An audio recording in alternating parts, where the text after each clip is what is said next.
Thank you, Wendy. I'm very happy to be here. And it's been difficult, but I know my mom will like me to continue, and my work honors her. She was born in a generation where still in Mexico women were not allowed sometimes to do what they wanted, and she couldn't realize her dream that was to study to become a doctor. Her father won't let her go. There were no women in Monterrey at the university at the time, so she could never realize that dream. So honoring women who were independent and who broke all the social restrictions of their time, and it's for me a way to also honor her memory and keep doing it. And that's been my inspiration, to help women to get recognition they deserve. I, of course, focus on the Surrealist, and my work began with Remedios Varo. That's how I met Wendi many, many years ago. And then, well, Leonora and all of them, mostly all the Surrealist women in Mexico. And I'm very sorry Susan cannot be here. I told her I will take over. After all, this is a conference we prepared together, and it was a collaboration between the two of us.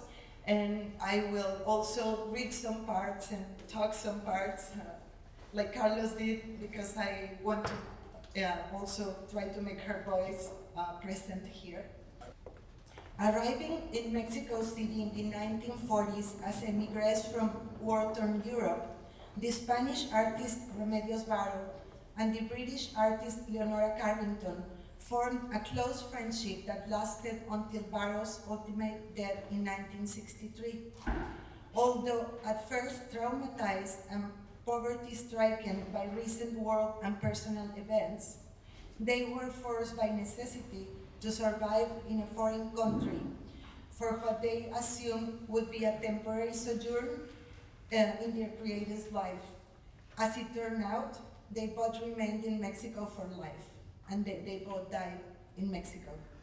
Over decades of careful and playful exploration, they distilled the magical traditions of multiple cultures in order to fuel their creative vision of a female-centric spiritual practice. They studied firsthand Mexican healing and missionary practices, as well as European esoteric traditions such as spiritualism, Kabbalah, alchemy, astrology, tarot, and finally, in the case of Leonora, Tibetan Buddhism, along with the teachings of Gurdjieff for the two of them. Their intense artistic collaboration formed a potent global multivalent mix of symbolic systems whose visionary potentials are only now being fully understood. And one of them that it's also stressed here in the exhibition is how Leonora, but Remedios shared with her a lot of these beliefs, was always thinking about women and about ecology in a very avant-garde way. Before we were even using those words, they were already, through their work, trying to recover what Leonora said was the power that women already had but was taken away from us. So, and they had all this consciousness about the planet, about taking care of Mother Earth, about caring for animals, and Leonora wanted to form this community of feminist women who will live next to nature without any furniture in the house, so they wouldn't have to do house cleaning. And she thought they will have like this big round wooden table with a hole in the middle, so they will use no cutlery, nothing, just eat with their hands, and whatever was left, just give it back to the earth, and to dedicate themselves to creative activities. And that was an idea they discussed before, and then she wanted to do that in the 60s when she was fully involved with Mujeres Conciencia and the feminist movement. And I also wanted to say you have a special treat here because the painting of Mujeres Conciencia was lost. She did that painting and they reproduced it in the posters for the movement, Mujeres Conciencia, but the painting, nobody knew the whereabouts, and we found it recently, a few months ago, and it was an amazing discovery, so you are the first ones to really get to see it physically. Okay. In the history of modern art, certain collaborations between male artists have been studied very seriously. The most well-known and far-reaching being that between Pablo Picasso and George Braque, who during an intense period of working together between 1908 and 1914, invented the revolutionary pictorial language of Cubism. Susan and I, who had respectively been studying Varo and Carrington for years, and of course knew each other from museum projects in the United States and Mexico, recently asked ourselves some key questions. Why were our audiences, usually women, consistently fascinated by the friendship between these two women? Did we know of any other women artists who worked together so productively? What, if any, were the differences between male versus female collaborations? And finally, did the collaboration between Varo and Carrington, like that between Picasso and Braque, result in the forging of new and substantial directions in artistic visions and practices?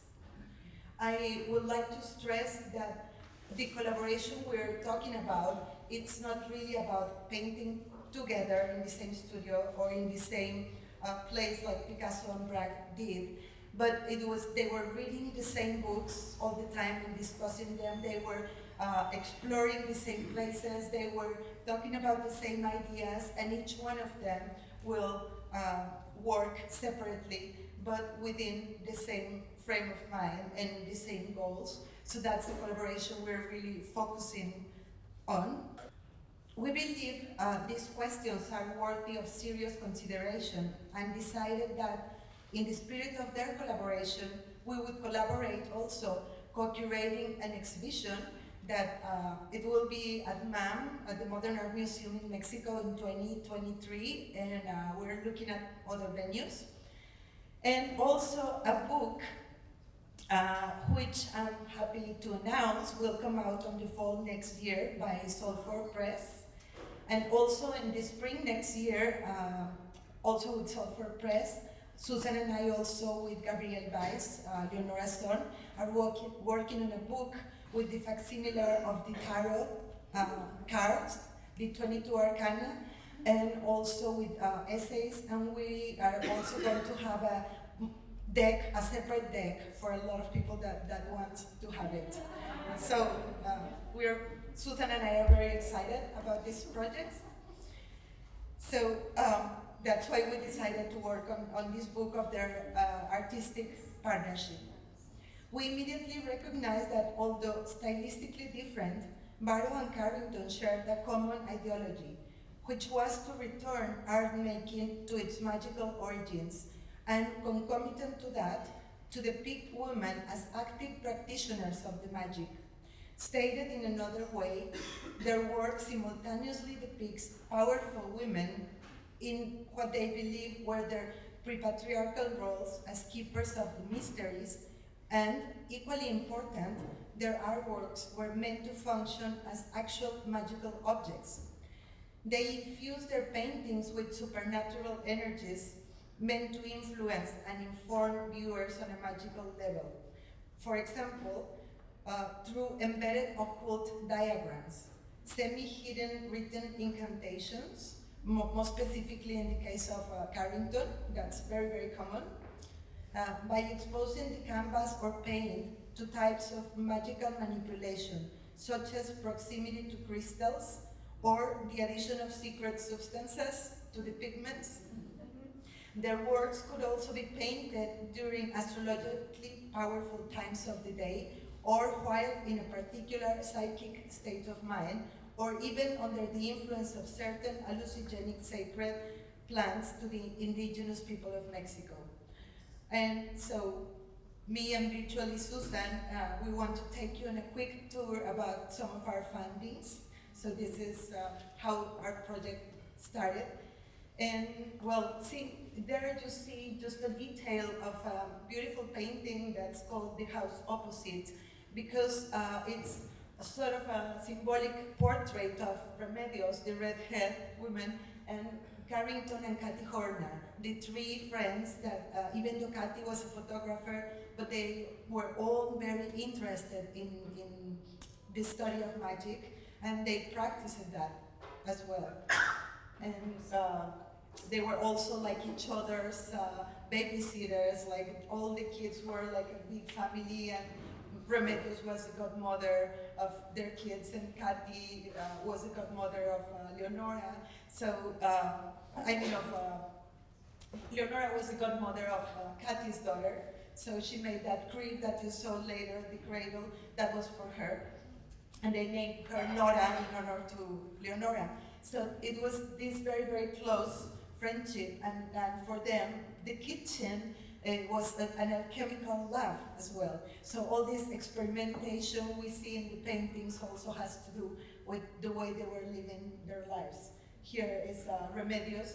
This painting has been catalogued as useless science or the alchemist, but in her archive I found one of her notebooks, and she is referring to the painting as the woman alchemist, because she was writing about how much she got paid for that specific painting. So she meant it to be a woman alchemist at work.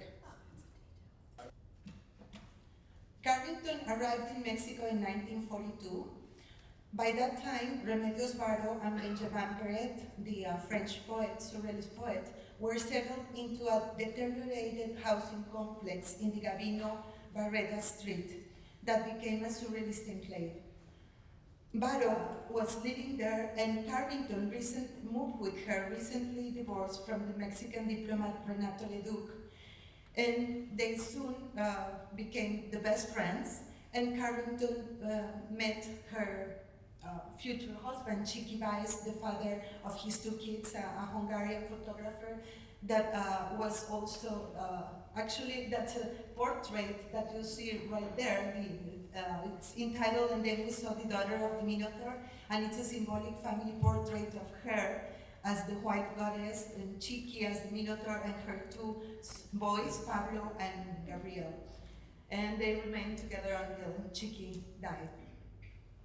The two women were immediately drawn to one another as they shared many European Surrealist friends and interests, and their lively get-togethers at Gabino Barreda were legendary, memorized here by Gunther Gersow in a painting with the same title. And here we see Leonora is this woman coming out in the mysterious blue clothing. This is Remedios Varo, surrounded by cats. And Gunther Gersow is the little face inside the box. It's a little self-portrait. Then on the back, to us, is Esteban France's painting. And this is Perret, the poet, with his head on the clouds. But the painting is full of memories of that time. It was painted in 1944, and in 1943, they were able to see the birth of a volcano in Michoacan, so you can see the reminiscence of the volcano back there.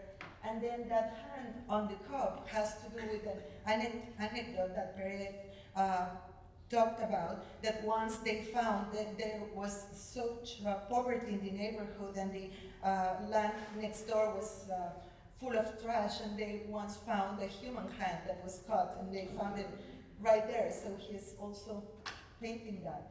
And at the time they were all very poor, and the only one that had some money was Gunther Gersow, so he was the one buying the wine every evening, and they were all doing whatever they could in commercial work just to make some money, so they could at least have something to eat at the table. What brought these fabulous women together was their interest in ancient and occult knowledge, and among others, and they were fascinated by the cosmologies and magical beliefs of the pre-Hispanic civilizations that they discovered in Mexico, which inspired them to explore a diversity of sources for their creations.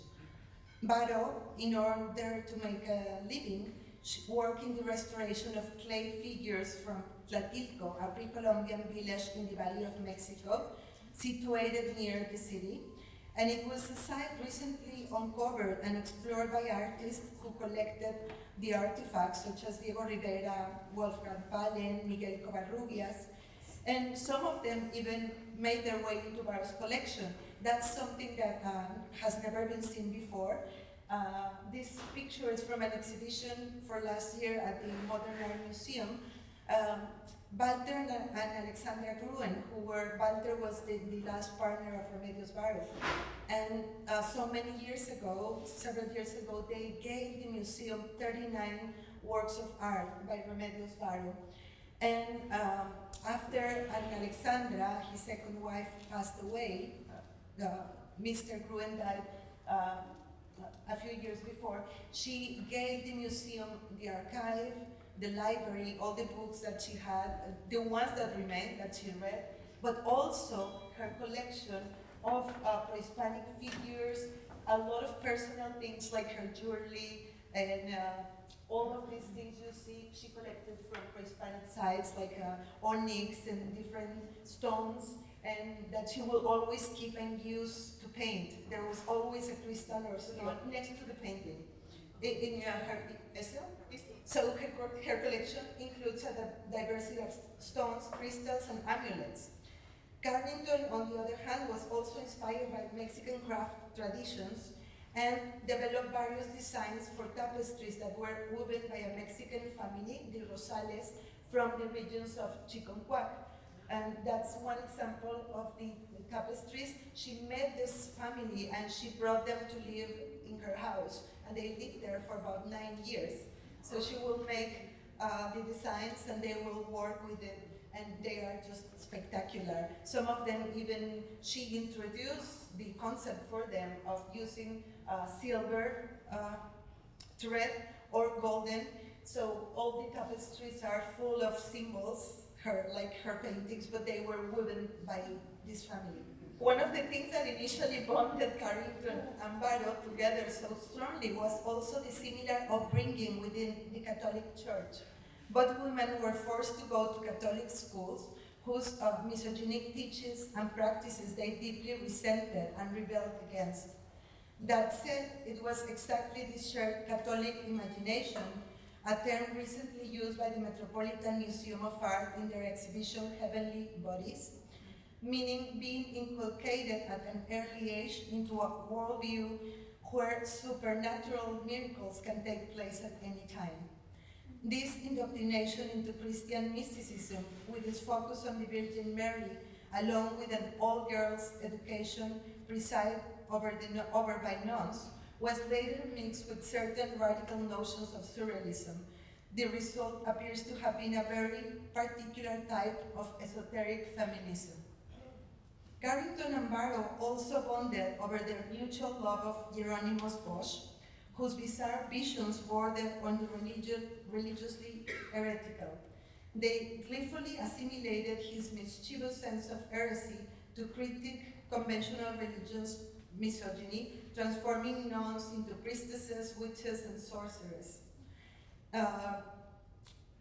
They both went to, when Carlos was talking about Madrid and how you and Wendi love Madrid, they also did, and they both went to the Prado Museum, and their favorite painting for the two of them was the Garden of the Lights by Bosch. They were really impressed by this work, and it was a big influence for them. They were both also very well read, and not only had extensive magical libraries, but made use of the occult bookstores and libraries then available in Mexico. And at the time, in the 40s, what it's called La Librería Británica, the British bookstore, was funded by the followers of the Uspensky group in Mexico City, Uspensky and Gurdjieff. And they were particularly interested in compiling all these different books on mysticism, on magic, all these ancient traditions, and they also had all of the Gurdjieff and Uspensky's books translated into Spanish, so they were able for people in Mexico to read.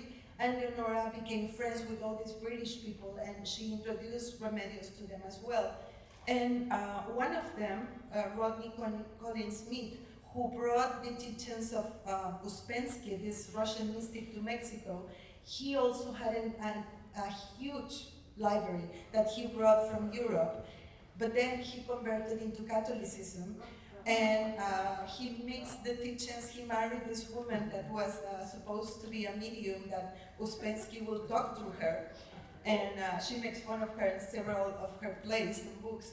And then the people that took care of, they were building a special place with an observatory, and they don't know what happened with the library. Whether he sold it, he gave it away, it's just, I have not been able to track it, but it was known to be one of the best occult libraries in the country at the time, in the 40s. Of particular early importance was the 1948 publication of the Swiss Surrealist Kurt Seligman's highly influential book, The Mirror of Magic. A few years ago, Susan and I were conducting research at the Vienna Library at Yale University in the Seligman archives, and we found a letter to him from Carrington thanking him for writing such an intelligent and fascinating text. And she really studied that carefully also with Remedios.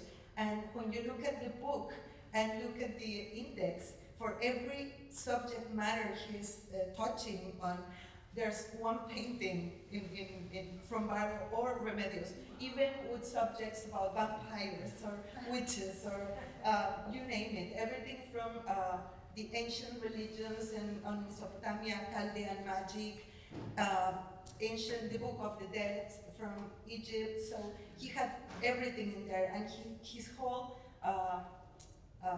occult library that he compiled through the years, in which he based the Mirror of Magic, which is also illustrated.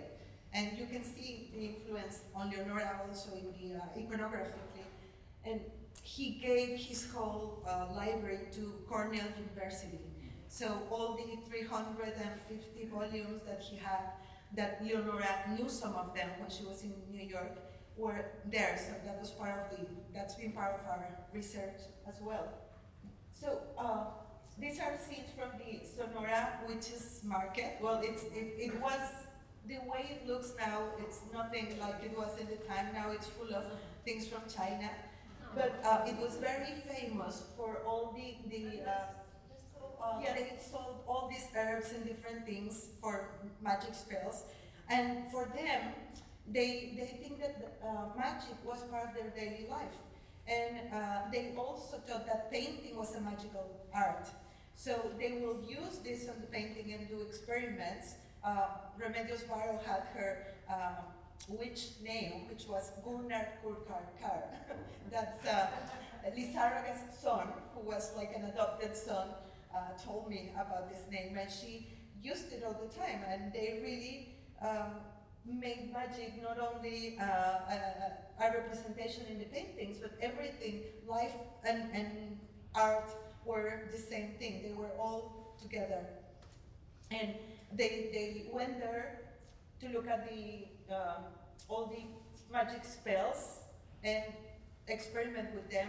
And they also wrote their own recipes, like Remedios Varo wrote this book that was made like a witch's book that she covered in black velvet.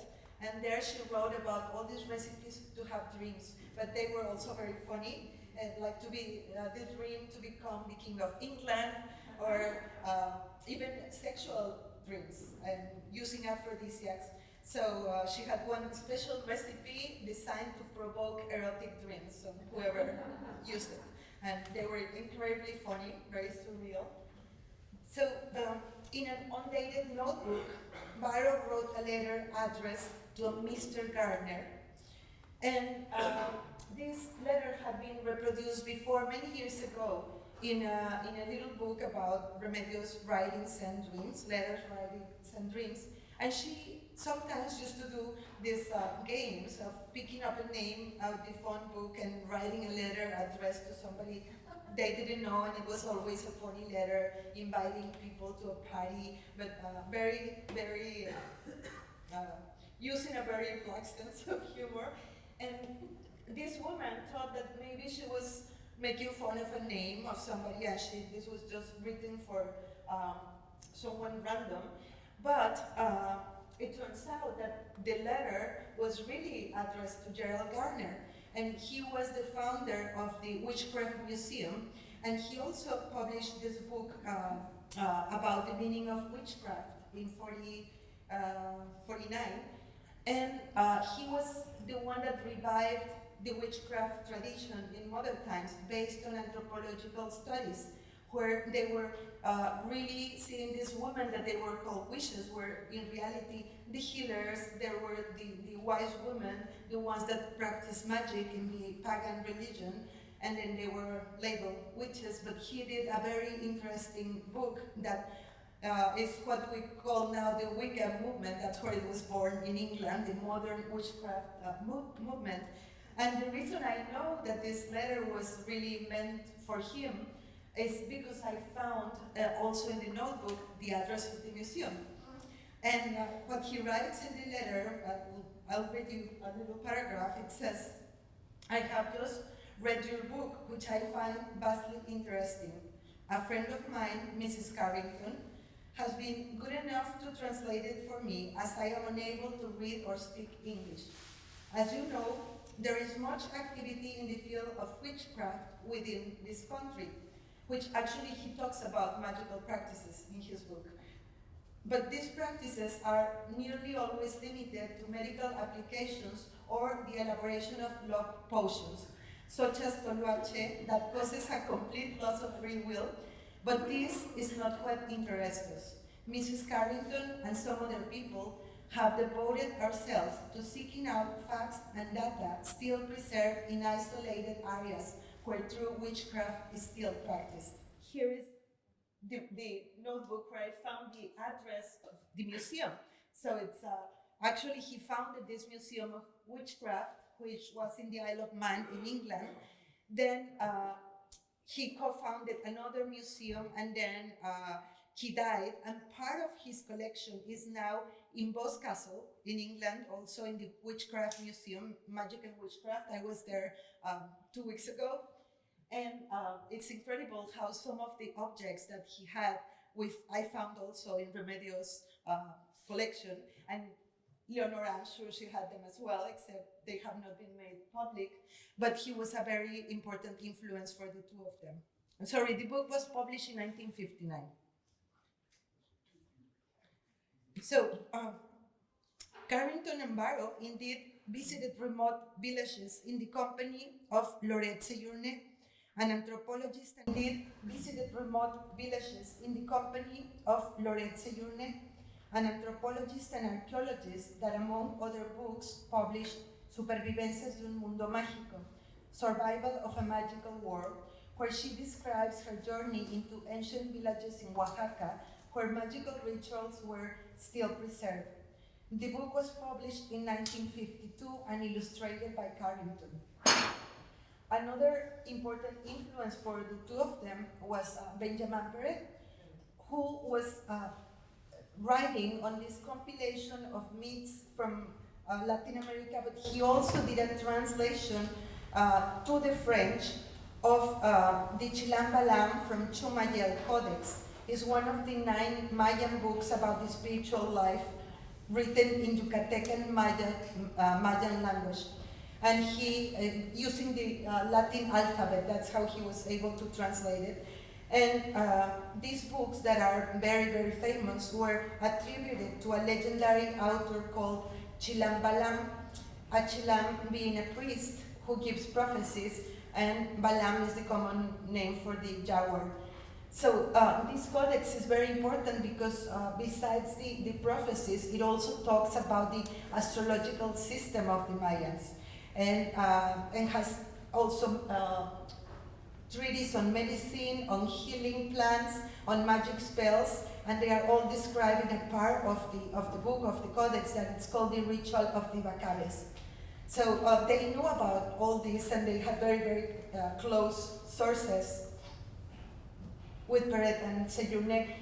Leonora traveled with Sejourné also many times, so as Remedios did. Their trips are not documented, and her archive has nothing personal. It has many notes of her research, mostly she did another book on Quetzalcoatl, the plum serpent, but I could not find absolutely any notes about this other book and their relationship with Carrington. I hope it comes out someday in another archive.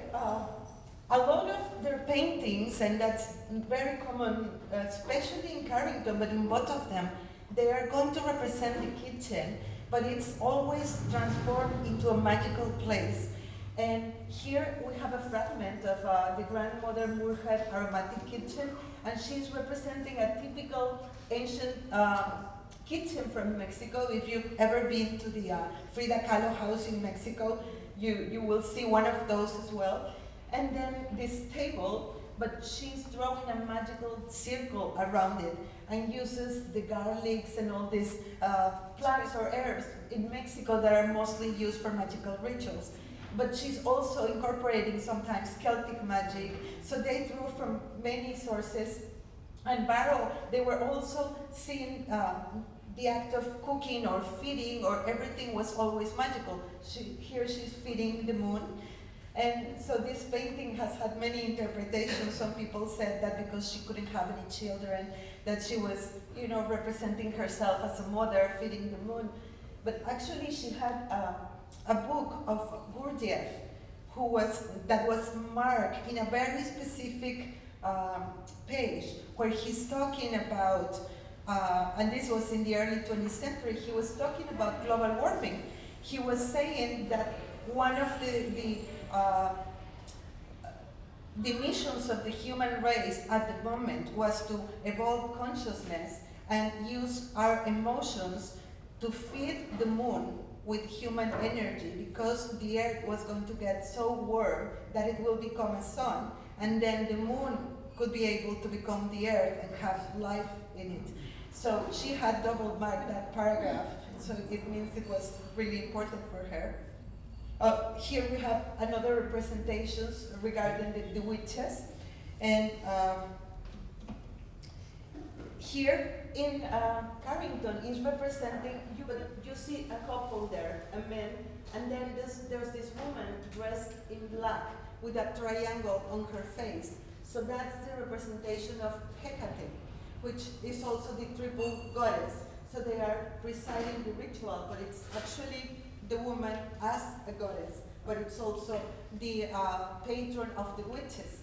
And she has the many elements about Hecate in different paintings, like the rituals that were offered to her in Great Britain. Her day was celebrated on October 31st, that we know as Halloween.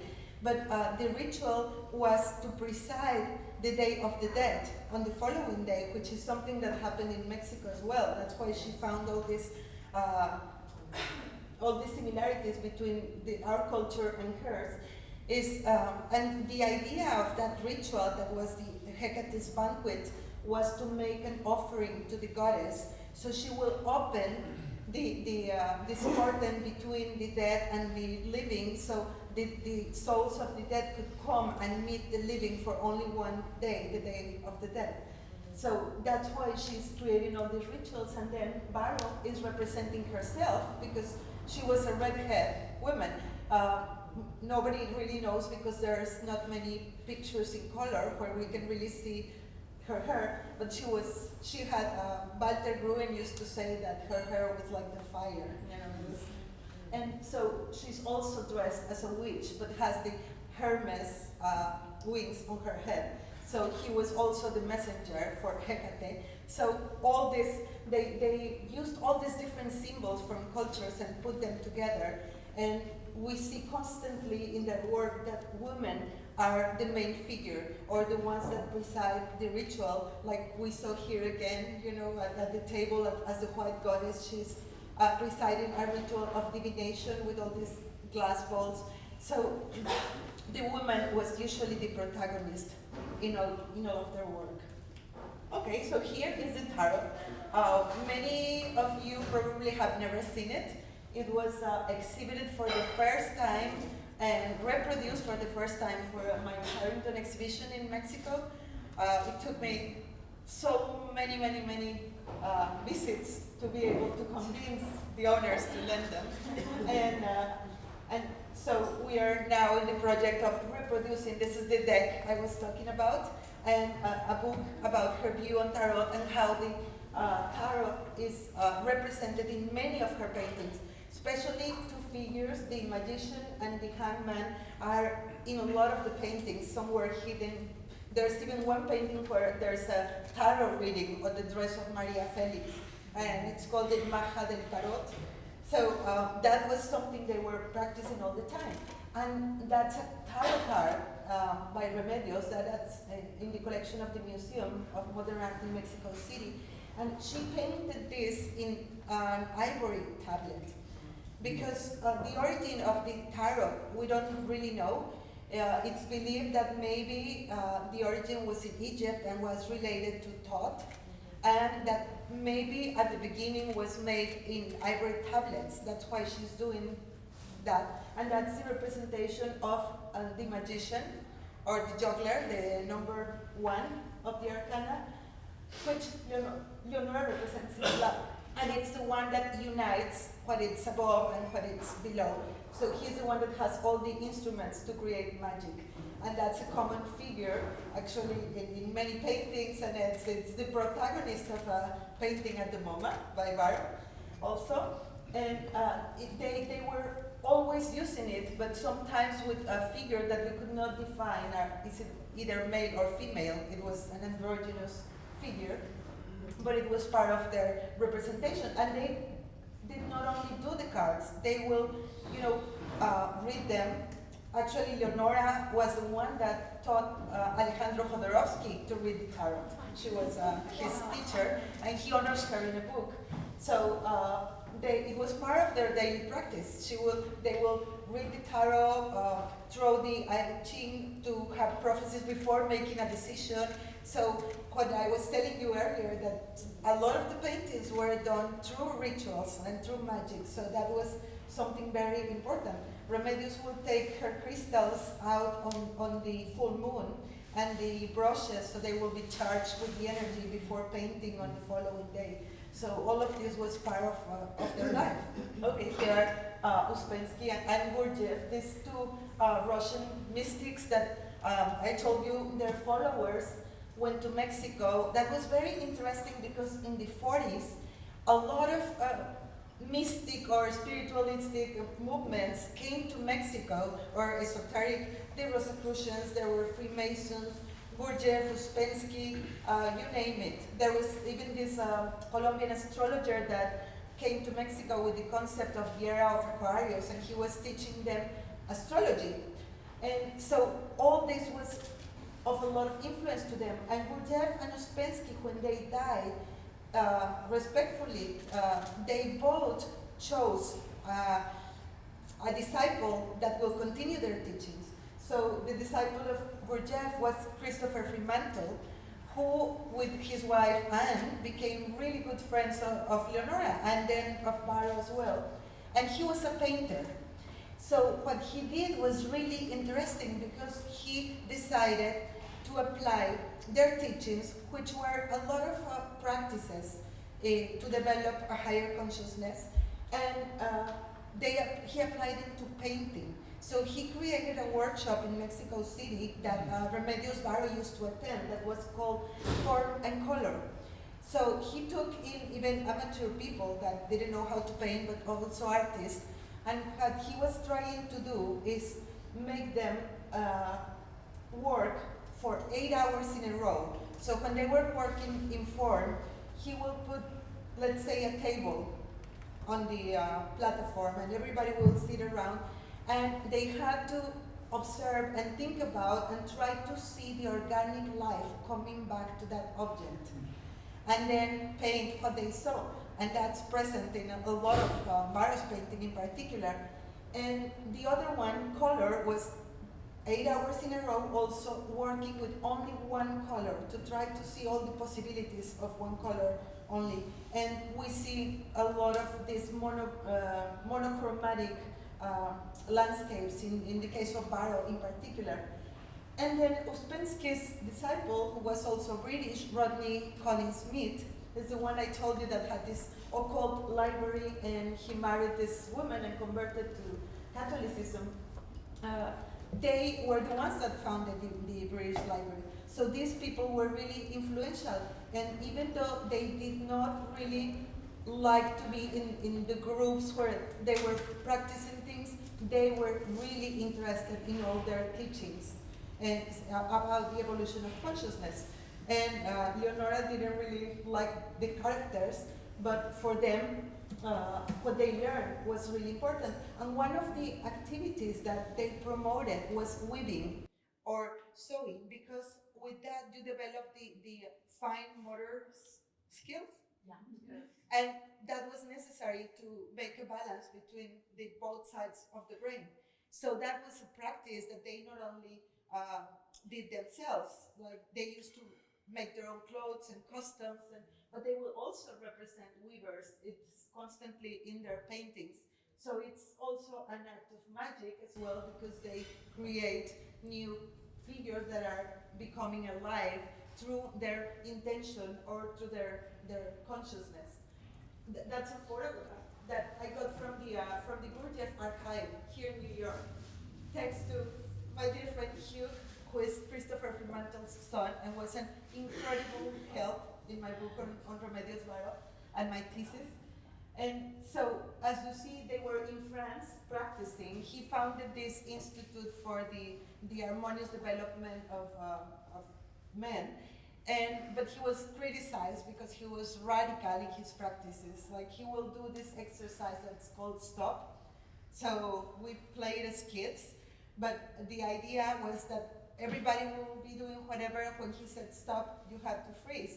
But it didn't matter if you had a boiling teapot in your hand. People got burned, people got hurt, and they could not let it go, because that was the exercise for consciousness. So he was criticized for how radical he was in his practices, and that's why ultimately he and Ouspensky, who were collaborators, they broke up and they separated, even though Ouspensky wrote the best book to explain Gurdjieff's teachings, very clear. He was cryptic, and if you try to read Gurdjieff, you're going to have a very difficult time. This photo here, I told you that that Rodney Collins Smith was building this observatory, and he was planning to do it. Gurdjieff used this symbol of the hexagram and as a symbol of the complete harmony and unity of humans. And so he designed the building to be in the shape of an hexagram. And this actually exists. I was able to find the place. Well, the man that was taking care of the place, and he made me sort of secrecy, never to reveal where it was, but he allowed me to go in there and take the pictures. And they were representing the history of humanity from the shells, and then it kept going until the modern age. And that was the inspiration for that painting, The Flutist by Varo, that has also this octagonal tower, and we see the symbols in all the stones, which she's moving with the vibration of the flute. Because in the theory of Gurdjieff, everything in the universe is made by vibration. And he used the musical theory of the octaves to explain creation. So Varo is using that for the painting, and also the face is inlaid with mother of pearl, because that means that he is an illuminated being. So he has achieved the consciousness to be able to do that and to create the tower that goes to the sky. So it's the connection of the stairs and to the evolution of men to be able to transcend. This is the only photo I have been able to find where the two of them are together. This is one of the British friends. We don't know who he really is. He has not been identified. But that's the time, that's from the 50s, when Remedios had cut her hair short. And that's about the time that Leonora was writing The Hearing Trumpet, even though it was published until the 70s, when Edward James found the manuscript in her house. and encouraged her to publish. But this is an incredible book, and it's an homage to Remedios Varo, because the two protagonists are these old ladies, a Spanish and a British one. And so everything happens in this asylum where they take Leonora, who's the British old woman, and it revolves about a hearing trumpet, which is a gift from the other, so she can hear everything and know what's going to happen. But all the characters in the book are based in real people of the time that were from the Gurdjieff and Uspensky groups. Because what happened when Rodney Collins Smith converted to Catholicism and started doing all these seances with the wife, she said that Uspensky was speaking through her, they started mocking him and went away. Even Leonora named her parrot Uspensky, making fun of this woman. And they wrote a theater play together, and she's also, La Mema is one of the characters, and then the Archbishop, and then the parrot Uspensky, so they are all part of this concept. And in the book, because it was my subject matter for research, all these groups and how they influence Varo, I was able to identify almost everyone. So I started with Leonora, and we were laughing so much talking about that, because she was like, oh, I have forgotten that. Rodney Collins Smith in real life in Peru, he died falling from the tower in the church in the cathedral in Cusco in Peru. And so she has this character that jumps out, thinks he can fly and jumps out of the tower in the novel, so that's him. And so you can see who are the good guys and the bad guys, and they refer to the Rodney Collins group and the Fremantle group, who were the good guys. So it's a really interesting and magical book, because also it's about her ideas of empowering women. And she talks about Venus, and she talks about Mary Magdalene, and she talks about this recreation of the world, a new world where there's a harmony between men and women. So that's what really the book is about. And Remedios painted this triptych a couple of years before he died. Actually, she started in 41. She died in 61. She died in 63. And this is an amazing work, because it's the biggest she's ever done. She never did a triptych before. And so we have this story in a sequence. And she wrote about this in a letter to her brother, and she explained with words that he could understand, but she used like some code words that she will underline. And so she's referring to terms related to the groups. So she talks about the first panel where these schoolgirls are following the master, who has them all hypnotized except for one, which is the one that is facing us. And then he goes with this woman who represents the one that was teaching all the dances. And so the master is Gurdjieff. And then they are in the tower, which is the central panel, and they are embroidering the earth mantle. So they are directed by the master. There's a quadrant there and a chemical sort of base, and there's a figure playing the flute on the back. So it's also the vibration of music. And the girl that we see looking at us, well, on this one, you will not see it here, not even in the books, because you need to magnify. She is embroidering the escape to go out there. And then the final one is the escape, so you see the male and the female figures, and they're bonded together. And the model for this painting was Javier Lizarraga, her first husband. But there are some interpretations that she was thinking about when she was a schoolgirl and the Catholic and whatever, and that she's escaping with him. But, you know, she was far more complex than that. And he was just a model. But if you think about this painting, you look, their clothes are becoming one on the back, and they are both controlling the boat together. And they're sort of like floating in gold towards a cave. So the gold has to do do with alchemy, with the transformation of matter into gold, which means achieving like the highest possible state of consciousness you could have. And going into the cave is like a new beginning. It's going back to the womb. So the end, it's practically the same thing as Leonora. So in a way, my interpretation is that this triptych was an homage to Leonora, as she did to her with the hearing trumpet as well. So that's part of this implicit complicity or this collaboration between the two of them. And I want to close with this image, the mural that Carrington did.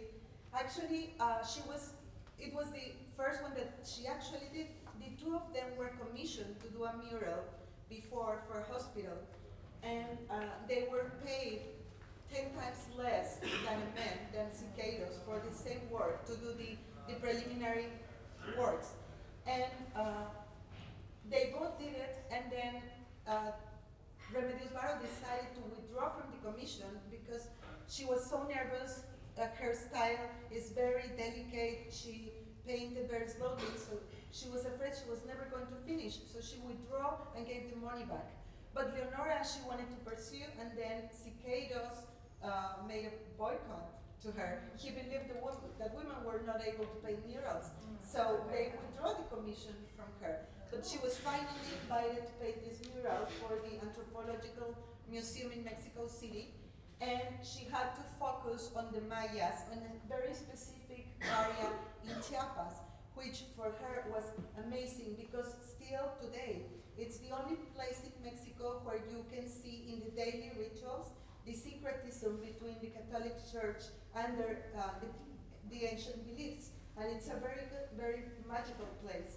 But also, it's very important because when she was painting this mural, is when Remedios died.